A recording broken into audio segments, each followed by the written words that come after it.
hijos del Nazareno.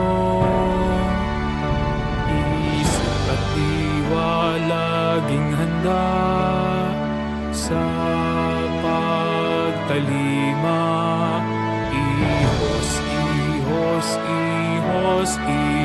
Hijos del Nazareno. Itutupad ang tungkulin kaloob ng Diyos Ama. Kami ay makikilala pag-ibig sa dakilang Ama. Kapatid ang bawat isa, naglilingkod ng buong sigla.